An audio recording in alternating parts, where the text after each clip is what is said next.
Great Australian Bites, Saturday night at 8 on Pearl. You're him. You're Caesar. Tell your colonel, we are not savages.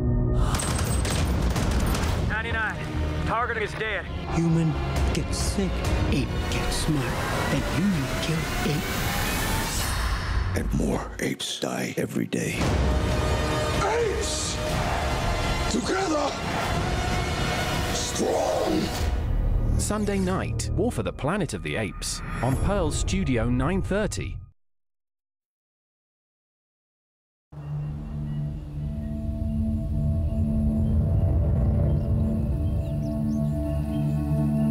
幾百隻甚至幾千隻幼蟲同時發光，照亮洞穴嘅頂部。昆蟲被偽裝嘅燦爛星空吸引，然後落入黐立立嘅陷阱。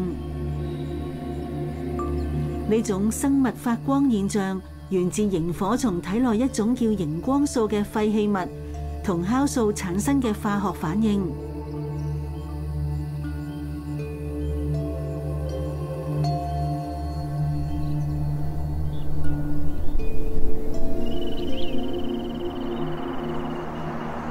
昆蟲唔係唯一一種被黑夜星空吸引嘅生物。幾千年嚟，人類一直仰望天際，作為長途旅行嘅指引，或者用嚟解釋宇宙嘅奧秘。有啲人就純粹為咗享受晴朗夜空嗰種奇幻而神秘嘅美麗。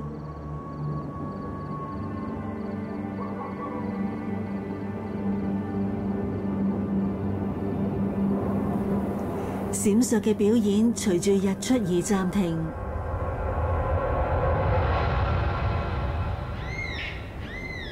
但係到咗日落嗰陣，天空嘅星星同螢火蟲幼蟲嘅光芒就會再出現。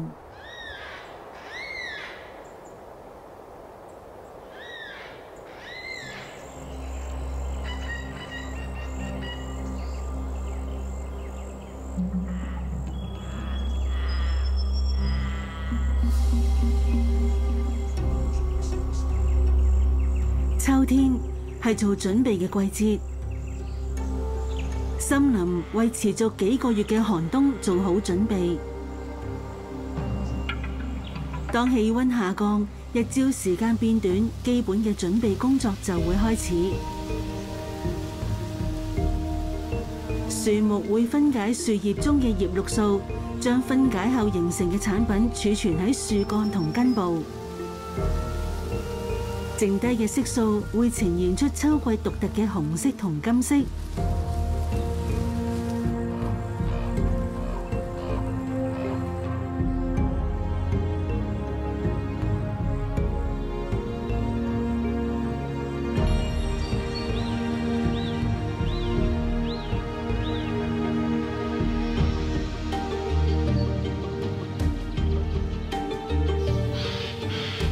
跌落地下嘅橡子、栗子同其他果實係一種保險策略。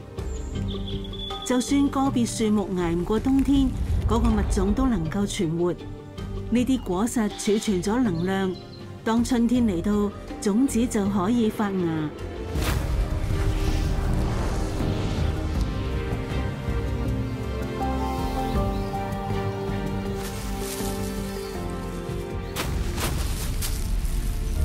森林中嘅小動物樂於善用樹木提供嘅能量，好似呢隻歐亞紅松鼠咁。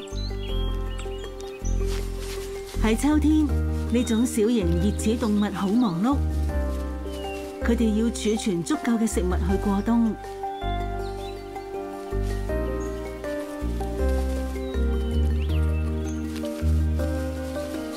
松鼠將啲種子收埋喺幾個唔同嘅地方，有啲地方佢哋好快會唔記得，不知不覺咁種植咗新嘅樹木。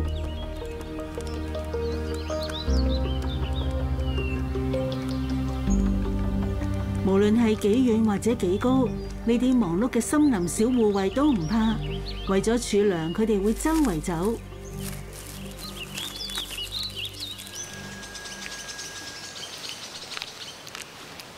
對於巴西高原嘅捲尾猴嚟講，揾嘢食唔係容易嘅事。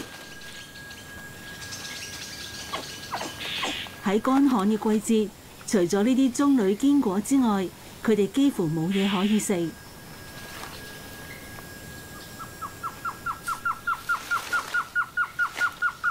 厚實嘅外殼為小馬騮帶嚟挑戰，但係呢啲聰明嘅靈長目動物好有決心。照道理用石頭揼落去，應該就會食到好味嘅果肉啦。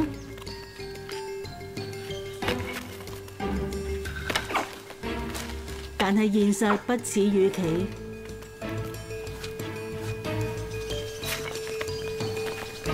好明顯，呢啲馬騮仔仲需要練習多啲。呢度係墨西哥嘅下加州沿岸，熟能生巧嘅道理喺呢度都適用。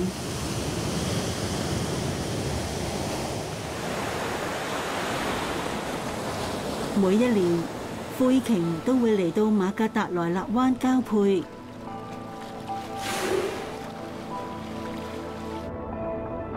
同時放鬆一下，雄性灰鯨漂浮喺水面，等待完美嘅海浪嚟到。需要好幾次嘗試，但係佢哋好快就會好似經驗豐富嘅滑浪者咁駕馭海浪。對呢啲重達30噸嘅龐然巨物嚟講，的確好犀利。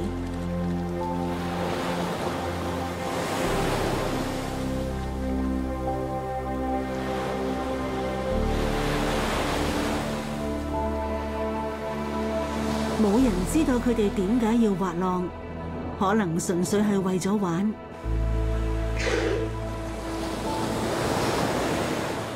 好玩嘅遊戲結束，灰鯨潛返落大海裡面。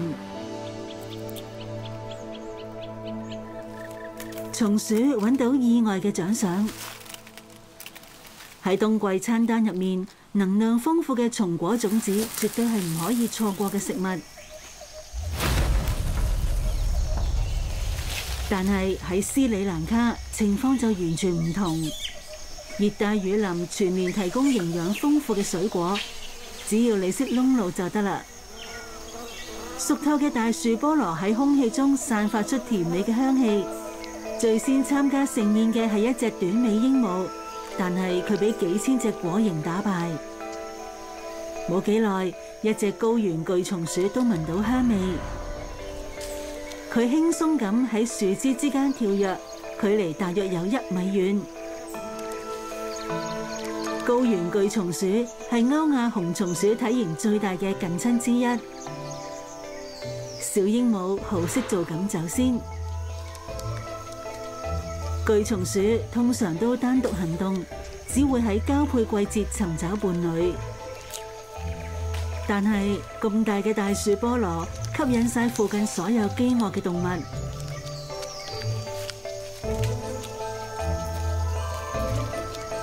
多汁嘅果肉綽綽有餘，所以佢哋唔需要爭食。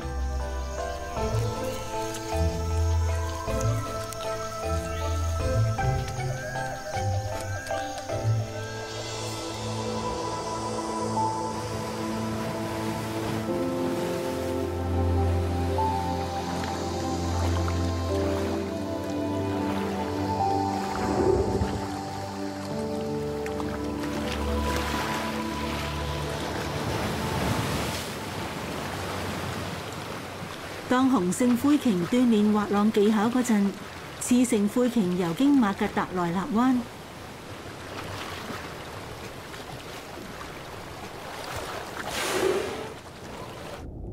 佢哋為每年一度專門嚟睇佢哋嘅遊客提供娛樂。大鯨同小鯨遊近充滿期待嘅觀眾。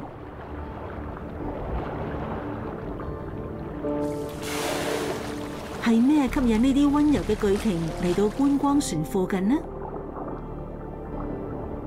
呢啲野生動物唔係俾食物吸引，可能係互相嘅好奇心令海洋哺乳動物願意親近人類。佢哋似乎好享受俾人掂同俾人摸。對於長期喺海洋生活嘅動物嚟講，呢種感覺一定好新奇。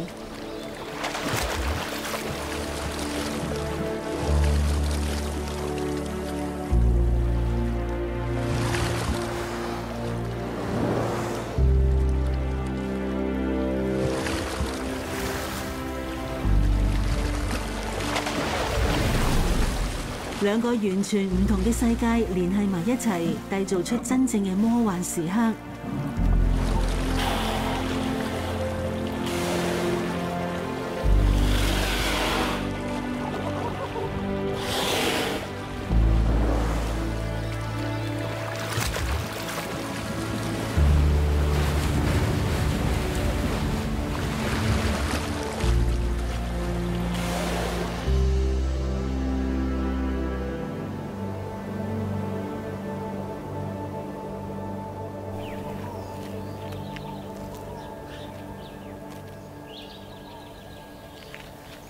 喺巴西，捲尾猴仲諗緊辦法打開果殼。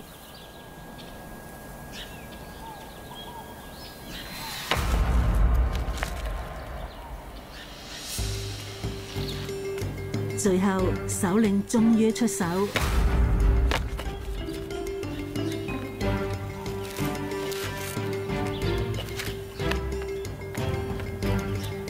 佢好清楚打開果殼嘅秘訣。只要揀夠啱嘅石頭，夠大力，角度攞得準就搞得掂。